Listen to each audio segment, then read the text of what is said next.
Shalom, shalom, Yashra Allah, Yahawada. Brother Malak back with the biblical lesson.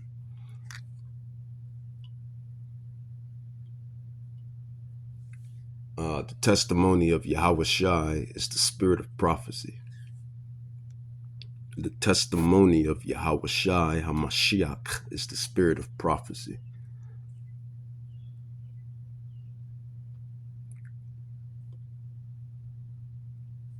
These digital epistles, they have their purpose, right? Edification and exhortation. Just as Apostle Paul sent out the paper letters to the Israelites that were scattered within the different cities. This too has its portion.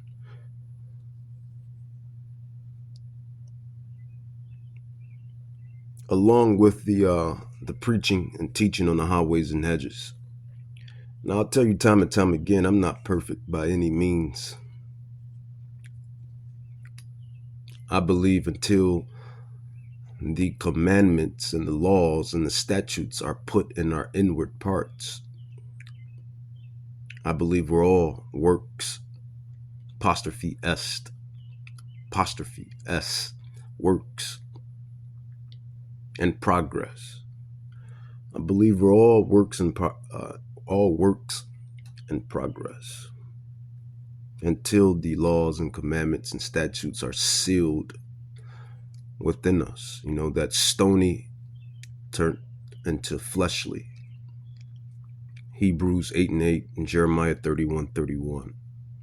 Ezekiel 36:26. Right? Right. So no matter how you may feel about an individual or what you may think, Yahweh Bahashem Yahweh Shai knows who we are. So it is what it is. And the elect has been sealed from the beginning. But I want to go into the testimony of Yahweh Shai because I was looking at one video and it was talking about all of these billionaires and trillionaires. You know, they're investing into bunkers. You know, bunkers and bunkers, really. And what do you need a bunker for? Well, you need that for nuclear devastation, to avoid nuclear devastation. And that will probably be the next lesson. World War III. We go into these prophecies time and time again.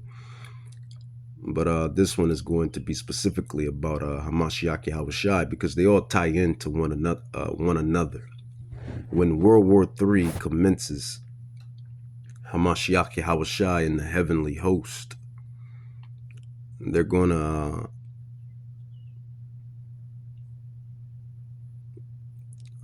pop out, if you will, simultaneously. It's all going to happen in that sequence. You know, in the same sequence, rather. But he's coming back, Hamashiach Yahweh Shai and the heavenly host, the thousands upon thousands of angels in the chariots, right? He's coming back to eradicate the wicked. And he's definitely coming back for a specific nation that's going to be ruling when he arrives. Even their scholars know this. Even their scholars know this, right? You know, the Edomite scholars specifically. I remember the video that was online a couple years back. An Edomite scholar said it himself. He said, Yahweh Shai will return into a world, rather, let alone a kingdom, but a world that is run by Esau, Edom, right? He said this out of his own Edomite mouth. So they know, these scholars know, these Edomite scholars, they know the prophecies. Not only that, a couple of videos back and a couple days back, maybe a month, maybe, there was another video of certain lessons being broke down, and then you had another Edomite scholar, well, probably a bunch of Edomite scholars that get together and break down certain prophecies. They spoke of the Israelites, and that goes the number there, right? 144,000, the number that was the number of sealing, right? The number of sealing, Revelation 7:4, 144,000 Hebrew Israelite men, bloodline men that will receive the sealing in this hour, in this time. But you had some Edomite scholars talk about you so-called Israelites, which consist of you so-called Negroes, Afro-Latinos, Native Indians, you black and brown tribes. You had some scholars, some heathen scholars, Gentile scholars, come up to the conclusion that basically that they will keep us as close as possible until the return of Hamashiach Yahushai. They know that the Son of Man is coming to redeem the Israelites, right? And a brother, one of the Akim, one of the brothers, the Ox, he went into it. Their own scholars know this. They know that they will keep the children of Israel close to spectate the return of Hamashiach Yahushai, who's coming to redeem his election. But he's coming to redeem his election. He's coming to eradicate these wicked kingdoms, and he's coming to eradicate a specific nation. That's just a spade. Let's just call a spade a spade. The 1%, as they call themselves, right? The elitist, right? Bankers, right? They know this. Rothschilds, Rockefellers, DuPonts, Oppenheimers, Henry Kissingers, George Soroses, your Bill Gates, etc., etc. They're building the bunkers.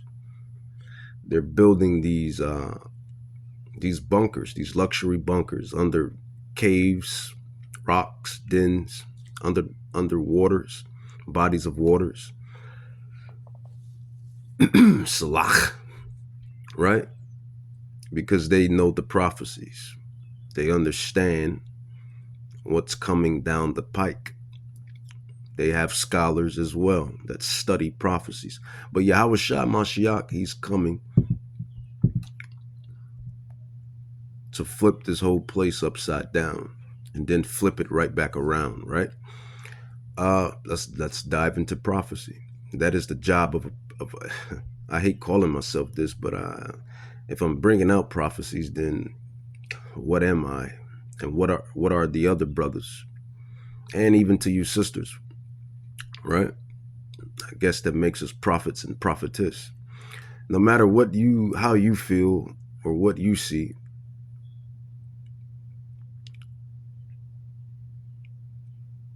we have to be those spirits coming back. As it says, the spirits of the prophets are subject to the spirits of the prophets. This is the spirit, because we're bringing out prophecies. It's the spirit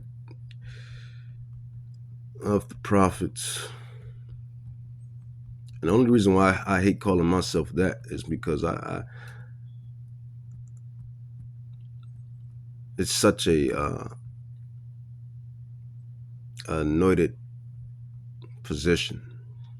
You know, Yahweh, he deals with the prophets. And those are his men. It's not the king. It's not the prince. It's not the wealthy man, the rich man in the world.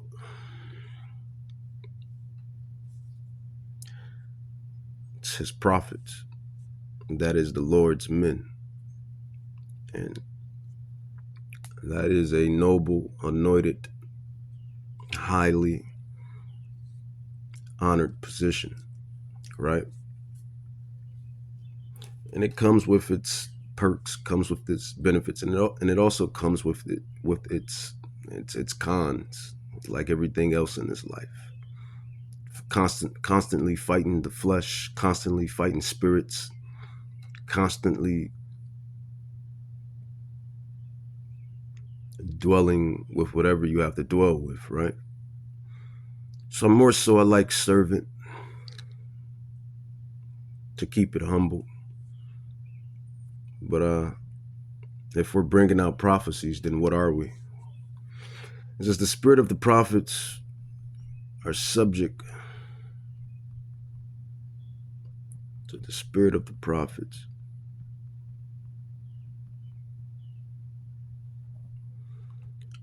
So let's grab that.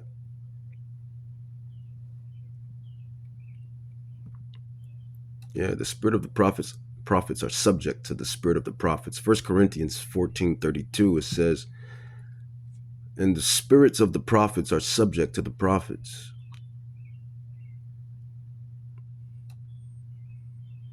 And I kind of like this verse as well. 29, it says, let the prophet speak 2 or 3, and let the other judge. If anything be revealed to another that sits by, let the first hold his peace. For you may all prophesy one by one, that ye may all prophesy one by one, that all may learn, and all may be comforted. And the spirits of the prophets are subject to the prophets. For Yahweh is not the author of confusion, but of peace, as in all churches of the saints. So there you have it.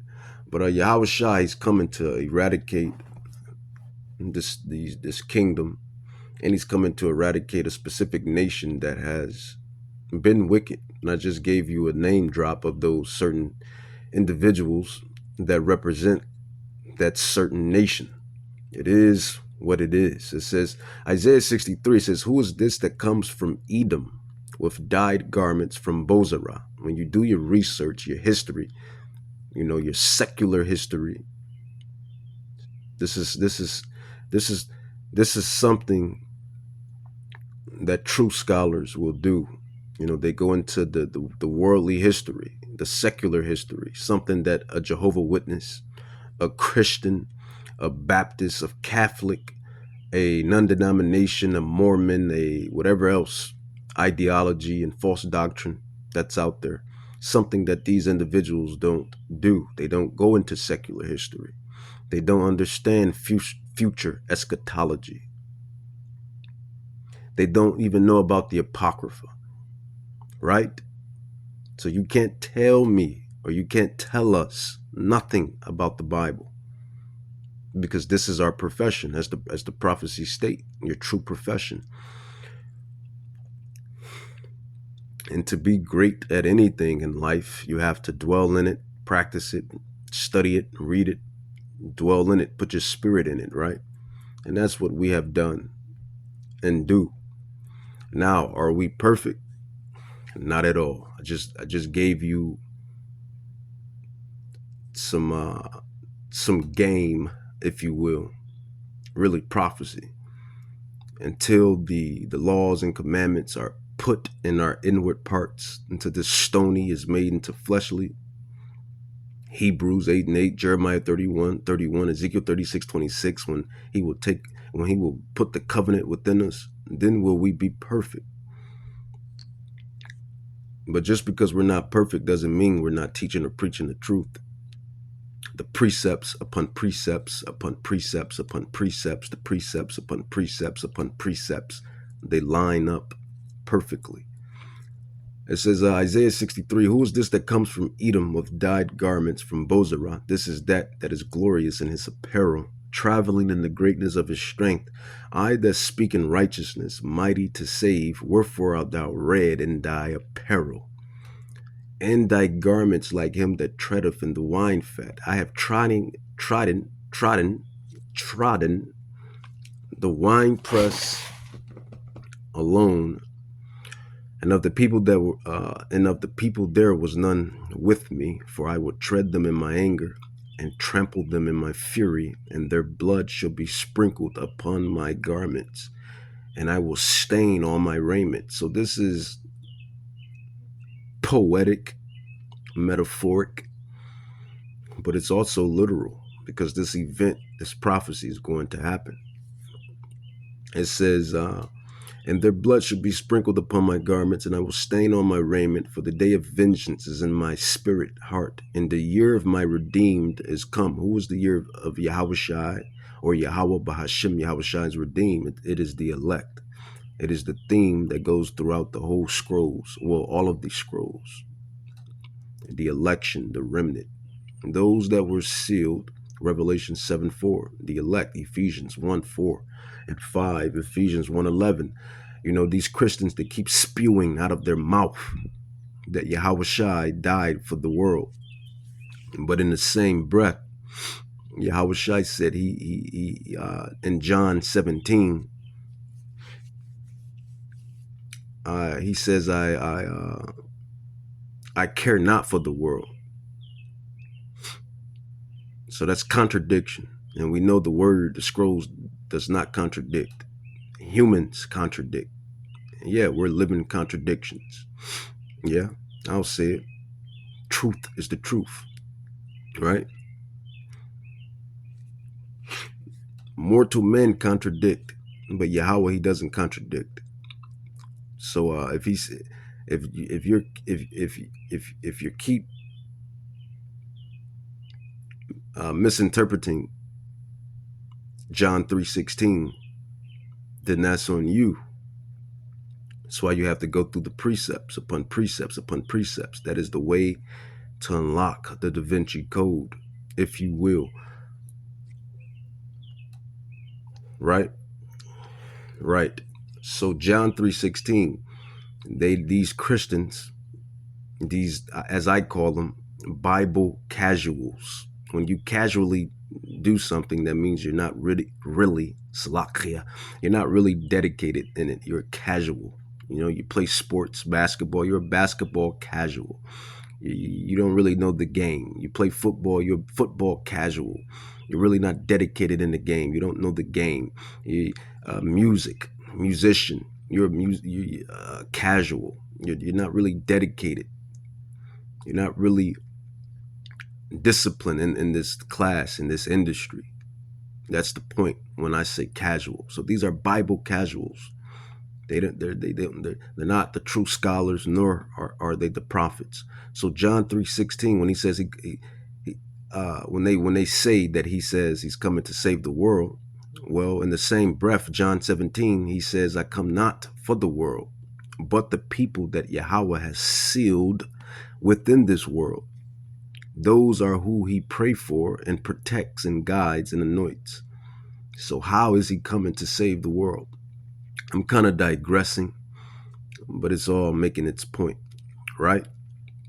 Isaiah 63, who is this that comes from Edom with dyed garments from Bozrah, which is a capital city in Idumea, Mount Seir, a dwelling place, a region where the Edomites originally dwelled.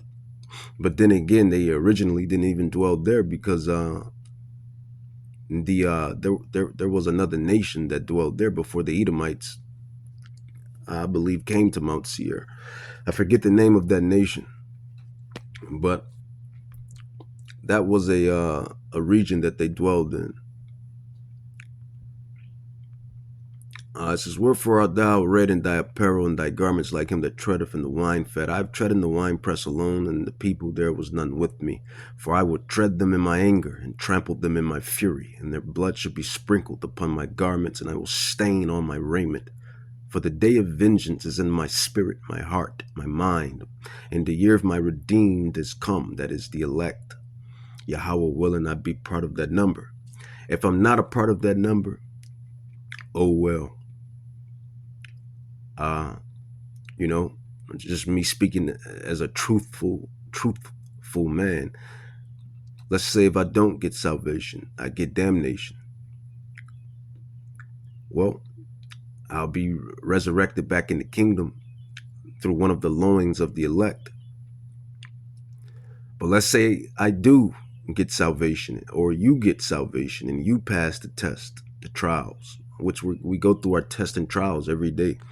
But that great trial, that great temptation is coming, according to Revelations 3:10. The mark, right? Let's say we pass. We should be good, right? We should be good, right? We should be set to be caught up, taken up, in which they call the rapture, right? Faith, works and faith, endurance, right? It says, and I looked, and there was none to help. I wondered that there was none to uphold. Therefore my own arm brought salvation unto me, and my fury it upheld me. And I would tread down the people in my anger, and make them drunk in my fury, and will bring down the strength to the earth. Now, granted, this prophecy is talking about him coming down on the nation of Edom, the Edomites, which is the so-called Caucasian man, woman, and offspring. It is what it is. And the so-called Negro man, woman, and offspring are the Israelites. It is what it is. Along with the Native Indians and Afro-Latins, right? I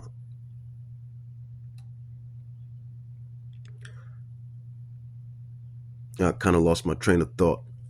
But yeah. Lost my train of thought.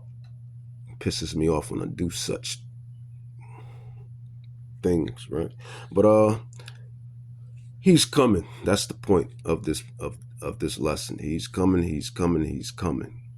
World War III, as you see, you see Israel and Iran. They're still over there blowing one another up. Rockets. That's all you see on Twitter. Rockets. Iran and Israel.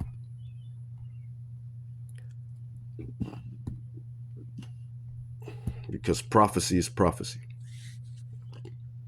Prophet Isaiah 66:15-16, it says, for behold, Yahweh will come with fire, and with his chariots like a whirlwind, to render his anger with fury, and his rebuke with flames of fire. For by fire and by his sword will Yahweh plead with all flesh, and the slain of Yahweh shall be many. Okay, I got my train of thought back.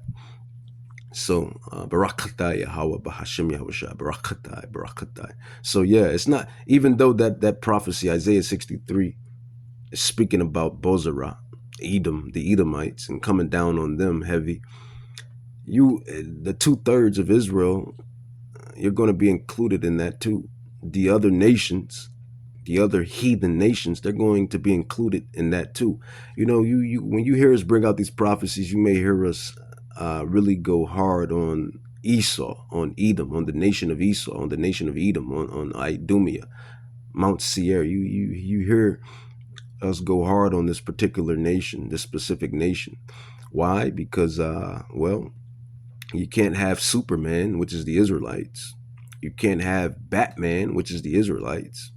You can't have Spider-Man, which is the Israelites. You can't have the X-Men, which is the Israelites, without the villains, so to speak. The not even so to speak, they are the damn villains. GMOs, pesticides, herbicides, artificial flavors, chemtrails, processed food. Yeah, they're the damn devil the Bible speaks of. You can't have the heroes without the villains. You can't have a antagonist or a protagonist without the antagonist. They are the arch nemesis. So, arch nemesis number one, this nation that Yahweh Shai has a gripe, a bone to pick.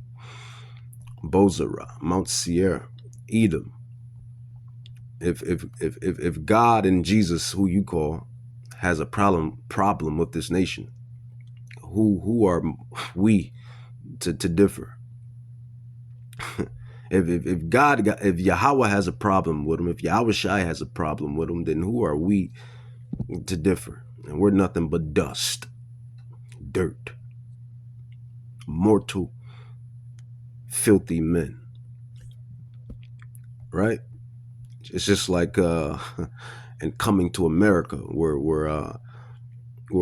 Eddie Murphy said his mama called him his mama named him cat his mama named him is it Clashes? I'm gonna call him you know what I'm talking about. In the first one, if his mama named him Clashes, I'm gonna call him Clashes or something like that. I'm probably butchering it. Got a lot of neurons popping off, you know, a lot on the brain. If his mama called him Clashes, I'm gonna call him Clashes or something. Because his name is Muhammad Ali wasn't his name, but that's what I'm drawing. I'm drawing the parallel with that.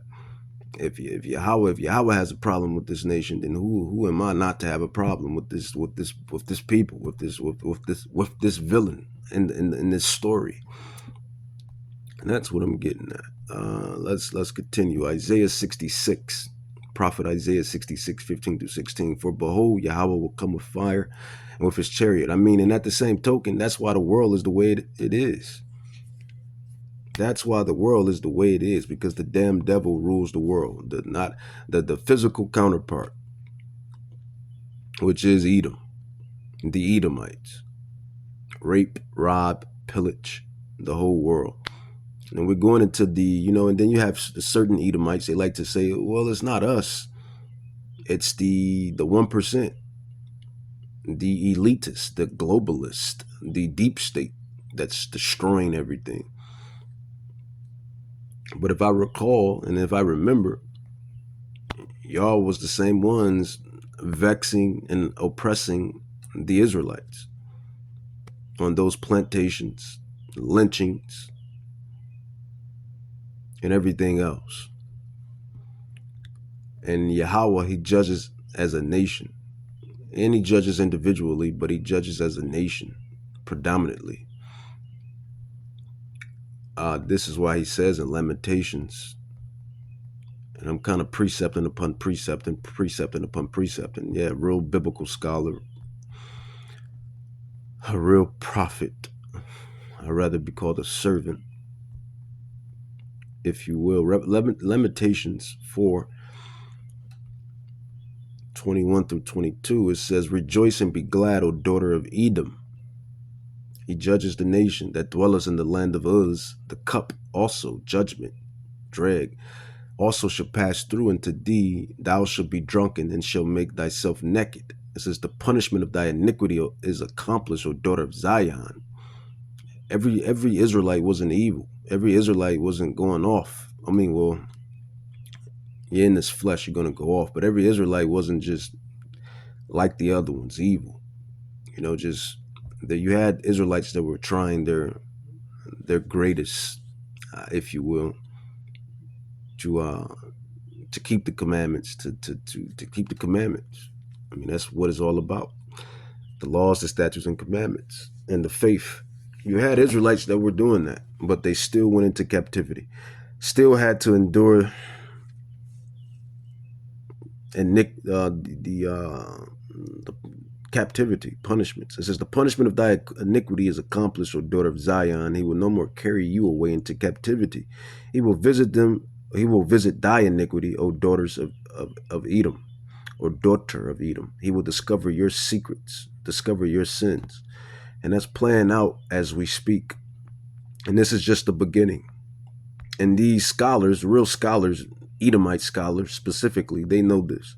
Revelation 6:14 on down, it says, "And the heavens departed as a scroll when it is rolled together, and every mountain and island were moved out of their places. And the kings of the earth," so all of the rich men in this world, the wealthy men in this world, and women for that matter, all of those with the renown, fame, glory, riches, wealth, these are the kings of the earth, right? It says, and the heavens departed as a scroll when it is rolled together, and every mountain and island were moved out of their places. Now, remember what I said originally at the beginning. I was going into the video of these trillionaires and billionaires building their bunkers, luxury bunkers that have been created under dens and rocks and caves, luxury bunkers that have been created under bodies of waters underground. These trillionaires and billionaires are building their luxury bunkers, underground cities. Here's the prophecy. This is what Yahweh Bahashem Yahushai has said. Revelation 6:14 on down, it says, "And the heavens departed as a scroll when it is rolled together, and every mountain and island were moved out of their places. And the kings of the earth, and the great men, and the rich men, and the chief captains, and the mighty men, and every bondman, and every free man hid themselves in the dens, bunkers, luxury bunkers, underground cities, and in the rocks of the mountains, and said to the mountains and rocks, fall on us and hide us from the face of him that sits on the throne." Now, yes, this is poetic, this is metaphoric, but it's also literal. In the way it's literal, because the elect is going to search out with spiritual powers. They're going to search out these bunkers and hidden places when these prophecies commence. It says, "And said to the mountains and rocks, fall on us and hide us from the face of him that sits on the throne and from the wrath of the Lamb." So that's Yahweh, which sits on the throne, and from the wrath of the Lamb. The Lamb is Yahushai. "For the great day of his wrath is come, and who shall be able to stand?" Basically, before them, no mortal can stand before the creators, right? It's just that simple. Not going to be long. With 32 minutes in, 33 is a magic number. Yahushai finished his work at the age of 33, so I'll probably end it in the next minute, right? Something quick, something powerful in the spirit. Only time you can really dive into these scrolls is when you're in the spirit. I say that often. That's why you have to remain in the spirit. But, you know, the distractions of the world, distractions in the world, the cares of this shitty life, you know, pulls and grabs, right? Revelations 1:7-8. It says, "Behold, he comes with clouds." Those are the chariots, the UFOs. You know, they told their pastors, you know, your gov told the pastors that something is coming, and it's going to shake up everybody's faith. This just happened like maybe, what, 2 weeks ago? Maybe 3, if that. They was telling all of the pastors to, they were informing all of the pastors, false doctrines. They was informing these individuals to, whatever. I thought I was going to end it at 33, maybe not. It says, Revelations 1:7, "Behold, he comes with clouds, the chariots, and every eye shall see him." And I see these chariots all the time. I have chariots that watch over me. You can believe it or don't. And those, don't know star sits in the heavens and goes in and out and moves. That ain't a star, my boy. That's an angel. And it tells you in Psalms 51, Psalms 91, that the angels encampeth around them that fear Yahweh, Bahashem Yahushai. And really, they encampeth around those that are sealed. If you're sealed, you're sealed. You're just playing out your lot. The main character doesn't know he's the main character because he's going through it. but he's the main character. That's an analogy that I'm making. Like the elect is sealed. The elect, you don't know if you're the elect personally because you'll probably not even do the work or pray or have faith or endure. But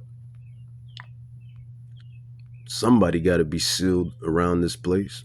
Revelations 1:7, it says, "Behold, he comes with clouds, and every eye shall see him, and they also which pierced him, and all kindreds of the earth shall wail because of him.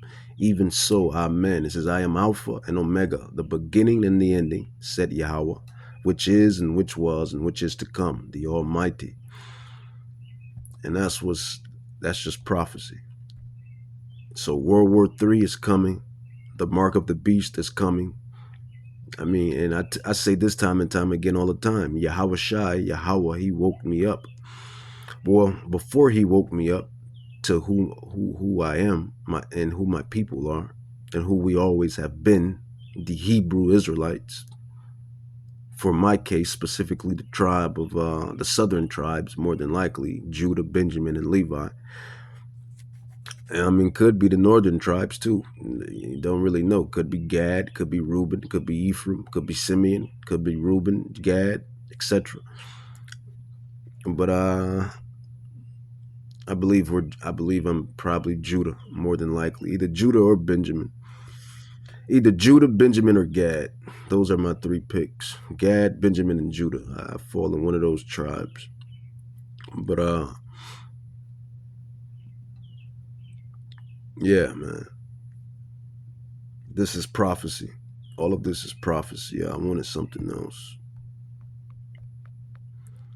I wanted more prophecy. More than likely Judah. I had to go with Judah. Got the salt as Judah, the swag is Judah, the style is Judah, the lion.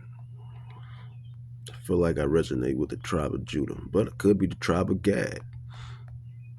All of the tribes are warriors. All of the tribes have their own signature, have their own plight, right? All of the tribes get down. Let's see, Gad, Reuben, Benjamin, Levi, Naphtali, Simeon, Ephraim, Manasseh, Naphtali.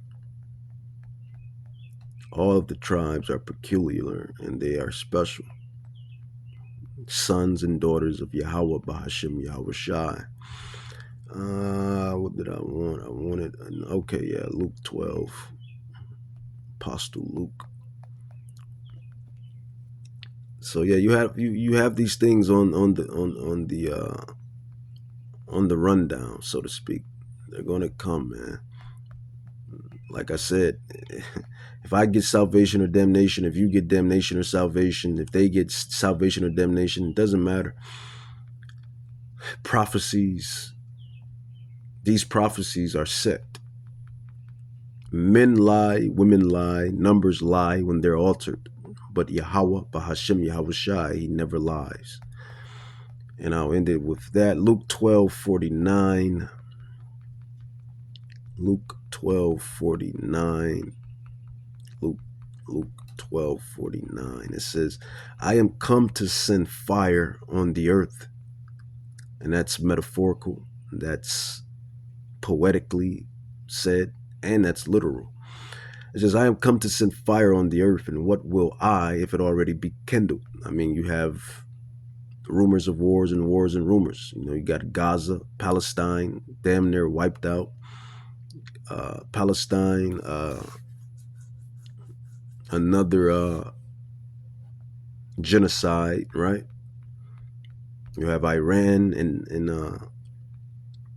Israel sending rockets, blowing each other up. So it's happening. It's wars, rumors of wars, which is going to lead to the big one, which is WWE, right? It says, "I am come to send fire on the earth, and what will I, if it already be kindled? But I have a baptism to be baptized with, and how am I straitened till it be accomplished? So Yahweh Shai, this is red letter. This is red letter. This is red letter 3 times. It says, I am come to send fire on the earth, and what will I if it already be kindled? But I have a baptism to be baptized with, and how am I straightened until it be accomplished? So he's not going to be satisfied until it's done. Yahweh Shai, red letter, his words. So he's waiting. I mean, he's probably more pissed than anybody. It says, suppose ye that I am come to give peace on earth. I tell you no, nay, no, nay, no, but rather division. And that is what you see, and that is what you're going to continue to see until the rest of the prophecies, or these latter prophecies, latter major prophecies, commence. With that, I'm going to say, Kahlam la Yahweh, Bahashim Yahushai, Bahashim Rakakdash, Barakata Yahweh, Barakata Yahweh, Bahashim Yahushai, Bahashim Rakakdash, Abad Babal, Abad Babal, Babylon.